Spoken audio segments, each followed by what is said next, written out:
Here's a rewritten version of the content with grammatical and punctuation errors fixed, organized into proper paragraphs, with expletives replaced and acronyms initials expanded. Story 1. I work for a leisure company that offers activities like soft play, indoor soccer, and laser tag. I can't be specific. Prior to the lockdown, managers and executives were negotiating the renewal of the lease on one of our parks. Things were going mostly smoothly. However, the landlords were difficult to contact. Then 2020's chaos hit the fan. All of our sites were closed, and everything was thrown into disarray. Negotiations began to slip down the priority list. Nobody thought the landlord would push an eviction for an expired lease during this period, especially since they were still receiving rent despite the site's closure and the closure of every business and restaurant in the immediate area. We were wrong. A few days ago, we received a letter saying we had 7 days to leave the premises and take everything with us. We were reminded that anything left in the building after 7 days would become the landlord's property. That line is very important. Now, a lot of construction goes into installing our equipment into a new building, which makes emptying one even harder. Add a lockdown, with no staff and most businesses shut. It meant that saving much of our assets would prove to be extremely difficult. To lose a profitable site and all of its assets is definitely a blow to our company. But here is where it gets worse. A few days into our 7-day eviction, we found out that the landlord had been advertising our park to our competitors. But he wasn't offering just the building.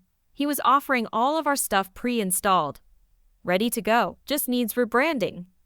The landlord had evicted us from the property in an attempt to increase rent and make a solid profit from our installed equipment because he thought we wouldn't be able to empty the park. We were furious. And here is where the malicious compliance came in. We were told we had 7 days to move everything we owned out of the property, so that's what we did. Local businesses from all around offered up free space to store our things. A few people came back out of lockdown, and they all spent the rest of the week removing, selling, or destroying everything that was related to us. We didn't even leave light fittings. In every other site vacation we have seen, we always end up leaving thousands of dollars worth of disco lights in the ceilings because they're too hard to get. We leave most of the construction in, as well as things like the bars and kitchens that all stay intact, recognizable as what they once were, but not this building. We ripped up the flooring we installed, tore down the walls that were not part of the original structure, wooden walls to divide up the space, ripped apart our manager's offices, and removed all artwork and lockers. The landlord now has every new deal he has been making dead in the water, a large renovation bill to install new flooring, etc., or a company willing to do it themselves like we were. Lockdown has been extended another 4 weeks, so he has at least another 4 weeks without rent we were paying and won't have any potential buyers. Silver lining, the assets we got out of the site, fridges, TVs, equipment, food, tables, have all been sold, and the lack of rent and additional income has helped the business and paid staff wages. Update. Hi everyone. I'm so sorry for how long an update has taken. I was waiting for things to unfold. Here is what happened next. We handed in the keys, and it was probably the quickest handover we've ever had. The landlord clearly didn't want to make any kind of conversation, and there was definitely an elephant in the room, but he definitely said nothing about the lack of our equipment. Complications did arise when we went to get back various deposits, but he had no case to withhold the deposits from us as the building was in excellent shape. We had conducted much of the maintenance work ourselves, so the building was in a significantly better condition than we found it. We also cleaned up 99% of the rubbish and dirt from our demolition crusade, so he couldn't bill us for cleaning. A very minor bit of pressing from our legal team meant that we received everything owed back in full. The building is still vacant, and as of yet, we don't know of any potential buyers. At this moment in time, our company is still standing despite the pandemic closures and lack of business. Staff are all still employed and doing well. A huge thanks again to everyone who took the time to read this, and to those who were dedicated enough to remind me for updates. Big shout out as well to the amazing people who gave awards. I really, really appreciate it, and I've been making sure to pass on the good karma. Story 2. My coworker, an absolute hero, maliciously complied at security on one of our subcontractor jobs. The customer was a manufacturer of high-end electronic components. Security was tight as a small 4 inches x 6 inches box could contain $250,000 worth of microchips. Our team was installing equipment in their facility for 1 week. A security checkpoint had to be passed every trip in or out of the building. Mr. Security Guard, Chad maybe, decided my coworker, Steve probably, was more suspicious than the other 4 technicians. So every trip in or out, not only was Steve made to dump the entire contents of his backpack out on the table and go through it, Chad required Steve to show him the last 5 pictures taken on his phone to prove he wasn't stealing secrets. This is all fine, except Chad lets everyone else through without any sort of inspection. Steve is trying to stay positive, but obviously, this is eating away at him. Steve tries to be overly positive and also a bit snarky with comments like, "Thank you, Paul Blart, for keeping America safe," which busts up the rest of our crew. Then, Steve has the idea that will free him for the rest of the week. Wednesday comes along. Steve is overly scrutinized on our way in as usual. As we head to security at lunch, Steve says he has to go to the bathroom. He comes back out a few minutes later, absolutely giddy. Chad Blart, mall cop, stops us on our way out and asks Steve to see his camera roll. Steve gladly hands the phone over. Chad is greeted by some very peculiarly angled shots of Steve's posterior. "What the fudge?" Chad throws the phone down on the table. "Oh, sorry. I thought I had a hemorrhoid and wanted to see how bad it was. Is everything okay with my pictures? Is the facility safe?" Chad never checks Steve's materials again. Good on you, Steve. Story 3. Kids are awesome at malicious compliance, but it is a two-way street. My kids can be picky eaters at times. My wife made some delicious chicken soup, but the kids were complaining that there were veggies in their chicken soup. They hate veggies, veggies make them sick, and they wanted my wife to pick them out of the soup. We tried to tell them that good chicken soup needs veggies to taste good, but they were being stubborn. I'm sure other parents can understand. I told the kids, "If you really hate the taste of veggies, I'll make soup tomorrow, and you guys can make sure I only put stuff in you like." They liked that idea at the time. The next day, I got the pot filled with water, all the typical soup ingredients out, and gathered the kids. I asked for their approval on every item. Chicken, yes. Salt, yes. Black pepper, no, gross. Too spicy. Celery, no, I can't even stand the smell. Onions, no. It went on like that, with them rejecting parsley, bay leaves, and other veggies. The total contents of the pot ended up being chicken, water, salt, noodles. After the soup was done cooking, I served it up, and they excitedly started to eat. A few funny faces later, and one of them said, "It tastes weird. This isn't very good." I said, "But I only put in everything you guys approved. I think, from now on, I should make the soup, right?" They looked at each other and said, "Can we have Mom's soup instead?" Since that day, they haven't complained about finding veggies mixed in the food. Sure, they almost always eat around a carrot or green pea, but they understand that it adds flavor. Story 4. I've been living in Japan for a little over 2 years with my husband. He was born here, and we decided to move to his hometown. It's a small city, but there's enough to do without getting bored. I'd describe us as an Asian man, white female couple for those who don't know. It's not so common in Western countries, and it can feel like we are some rare shiny Pokemon as an Asian man.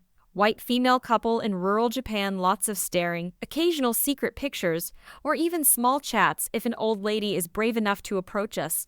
It can feel uncomfortable eating at a restaurant because kids will turn around in their seats and stare at us the whole time with an open fish mouth.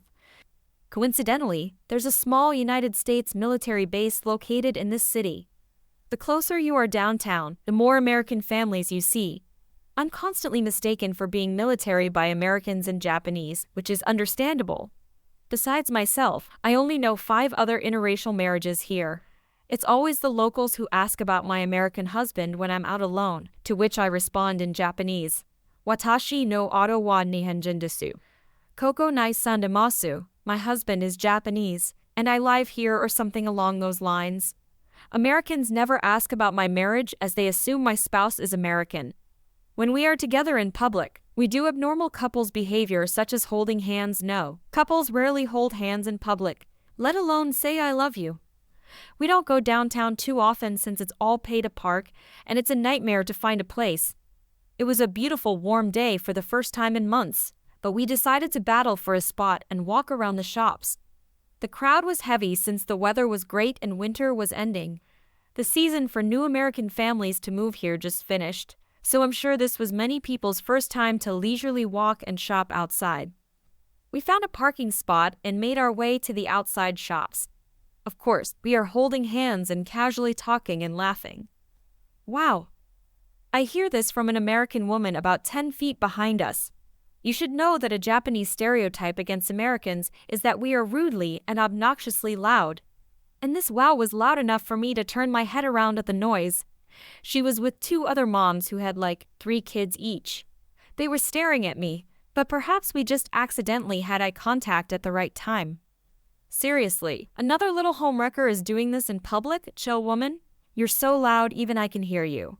We find a table nearby at the Starbucks outside.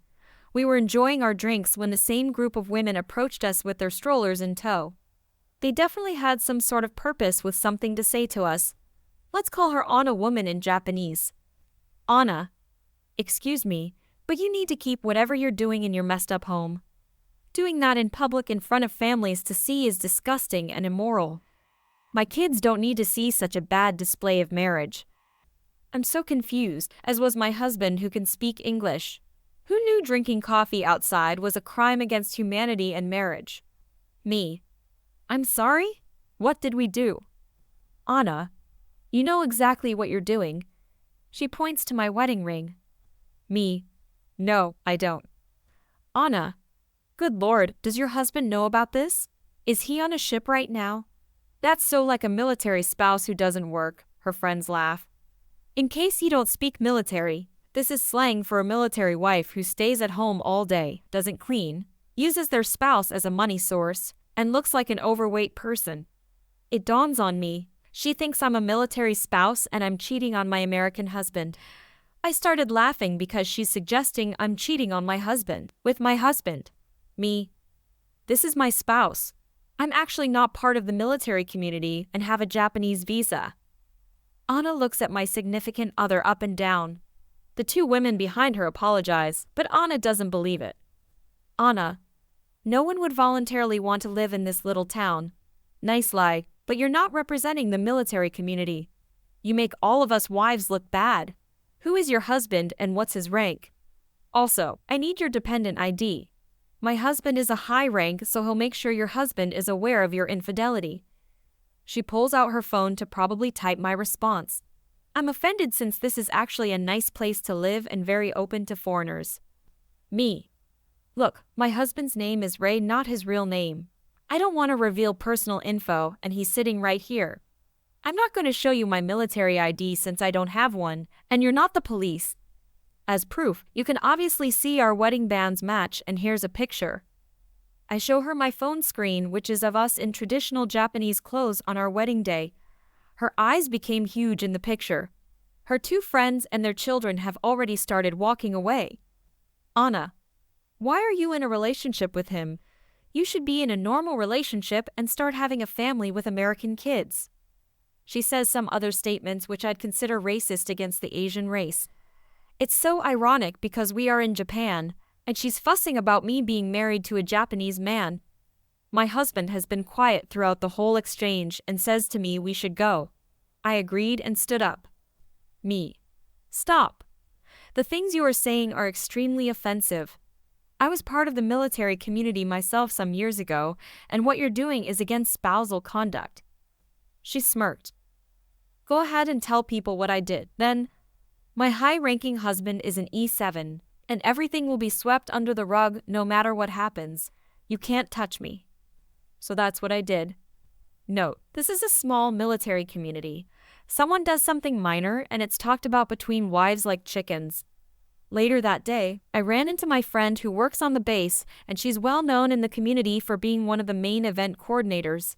I don't miss this chance to comply with Anna's demand and explain to my friend about the exchange and how it made my husband extremely uncomfortable with her remarks. She asked me if this person looked like that, so I said yes.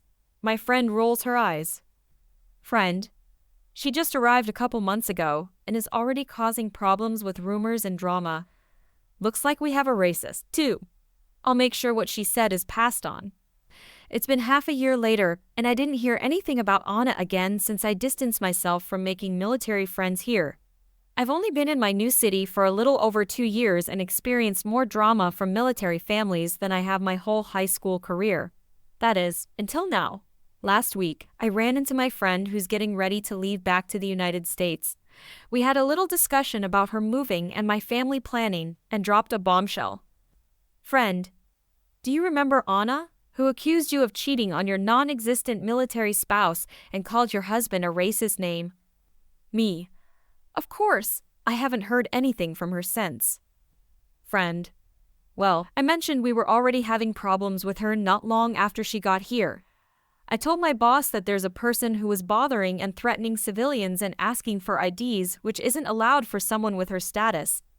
My boss was extremely interested after I mentioned her name because Anna was scheduled for an interview in my department. I suggested we look at her social media accounts from her past behavior because we don't tolerate racism. It was easy to find her Twitter and Facebook, particularly Facebook since we have many mutual friends. Her social network sites were shocking. While she set her Facebook to private, her Twitter was littered with malicious tweets and retweets.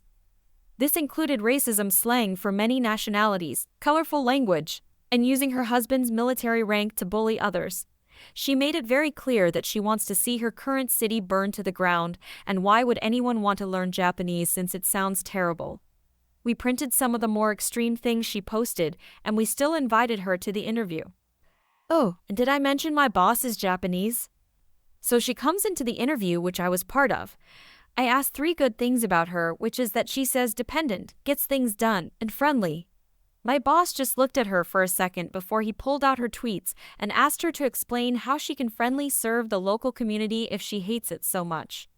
Anna was floored and said someone hacked into her account, despite there being at least 3 years of slanderous tweets. We thanked her for coming and said we can't accept an employee with this conduct. As far as I know, she's still not working because some spouses found her Twitter not long after the interview and was shared in all departments. No one will touch her application now. Me. So all of this was discovered because I told you about her accusations. Friend. Yes. Oh, and she's kind of an outcast socially right now because she cheated on her husband a couple months ago. There you have it, folks. Because one person couldn't mind their own business, they lost a potential job and had their social media exposed. Super ironic since she became the very thing she was accusing me of, a military spouse who doesn't work and an adulterer.